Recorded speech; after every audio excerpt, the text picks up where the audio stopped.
जय श्री राधे कृष्ण दोस्तों। आप देख रहे हैं अपना YouTube चैनल भक्ति योग। धार्मिक दृष्टि से पौष का महीना विशेष महत्व रखता है। पौष माह में रोजाना सुबह स्नान आदि के बाद सूर्य देव को अर्घ्य देना चाहिए। सूर्य देव को अर्घ्य दें और इस दौरान ओम सूर्याय नमः मंत्र का जाप करते रहें। ऐसा करने से साधक को सूर्य देव की विशेष कृपा प्राप्त होती है। यदि आप रोजाना सूर्य देव को अर्घ्य नहीं दे सकते तो रविवार को अवश्य ही अर्घ्य दें। आप पौष माह में सूर्य देव की विशेष कृपा प्राप्ति के लिए रविवार को व्रत भी रख सकते हैं। जिन जातकों की कुंडली में सूर्य कमजोर है उन्हें इस माह विशेष रूप से सूर्य देव की आराधना करनी चाहिए। यह महीना सूर्य देव को समर्पित है। इस महीने सूर्य भगवान की कथा सुनने से हमारे जीवन में खुशियां बनी रहती हैं। आइए सुनते हैं सूर्य देव की कथा। एक समय की बात है, एक गांव में पति पत्नी बड़े प्रेम से रहा करते थे। जो पति था उसका नाम हरिदास था, पर वह गरीब ब्राह्मण स्वरूप में था। घर में ना तो अधिक आय थी, पर मन बहुत पवित्र था। दोनों पति पत्नी बहुत धर्म परायण थे। पत्नी का नाम सावित्री था। वो बहुत संतोषी थी। दोनों बहुत मेहनत करके जीवन व्यतीत कर रहे थे, पर फिर भी घर में हमेशा तंगी बनी रहती थी। कभी अन्न की कमी तो कभी वस्त्र की कमी। पौष का महीना आरंभ हुआ। ठंड भी बहुत बढ़ गई, पर उनके घर में लकड़ी इत्यादि जलाने के लिए नहीं थी। एक साधु महात्मा उनके घर आए और बोले कि पुत्र, तुम चिंता मत करो। पौष महीना सूर्य देव को अत्यधिक प्रिय है। जो इस महीने प्रतिदिन प्रातः काल स्नान करके सूर्य देव को जल अर्पित करते हैं, कथा कहते हैं, उसके घर में कभी भी संपत्ति की कमी नहीं होती। हरिदास ने पूछा। उसी गांव में गोकुल नाम का किसान रहता था, जो बहुत घमंडी था और स्वभाव से गरीबों का बहुत मजाक उड़ाता था और किसी की भी मदद नहीं करता था।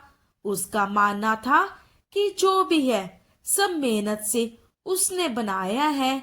भगवान की कृपा का उसके जीवन में कोई स्थान नहीं है।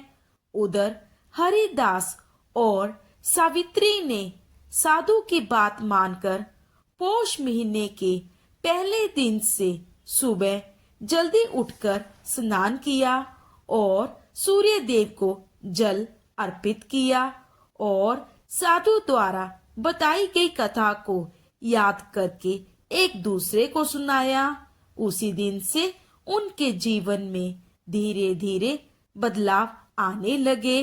घर में सुख शांति बढ़ने लगी। सावित्री का हाथ का बनाया दीपक अचानक तेज जलने लगा। खेत में बोया हुआ अनाज असाधारण रूप से उगने लगा। गांव में हरिदास की नाम प्रतिष्ठा बढ़ने लगी।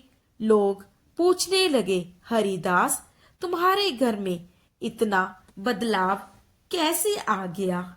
हरिदास मुस्कुरा कर कहता है, जो सब सूर्य देव भगवान की कृपा है और साधु बाबा का आशीर्वाद है।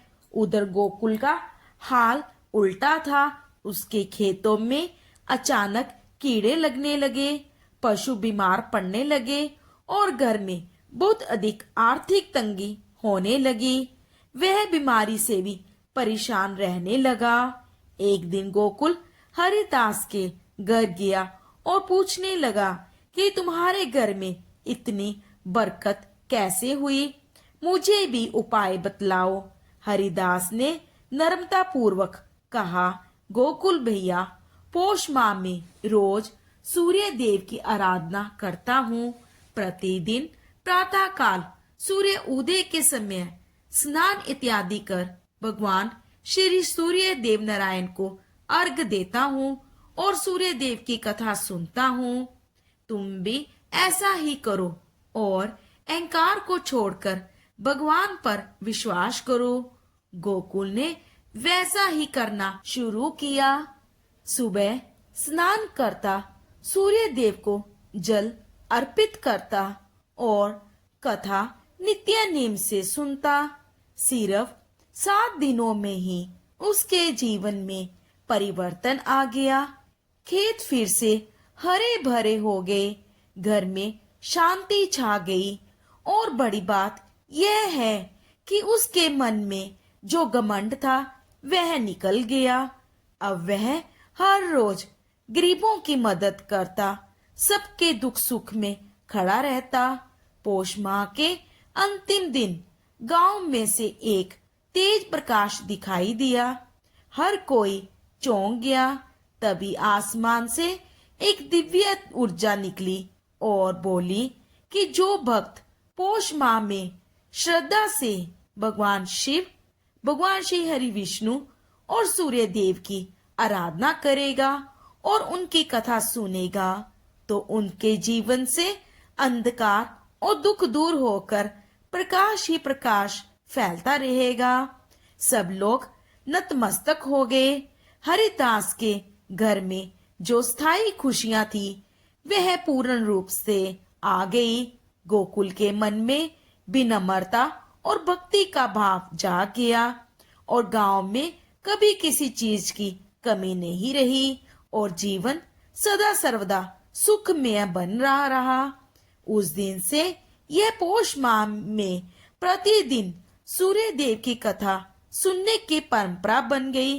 हे सूर्य भगवान, आप अपने भक्त पर ऐसे ही कृपा बनाए रखे। सबके नित्य को पूरा करना। प्रेम से बोलिए सूर्य देव भगवान की जय। तो ये थी पोष मास में प्रतिदिन सुनी जाने वाली सूर्य देव की कथा। उम्मीद है आपको ये कथा अच्छी लगे तो प्लीज मेरे इस चैनल को सब्सक्राइब करें। धन्यवाद।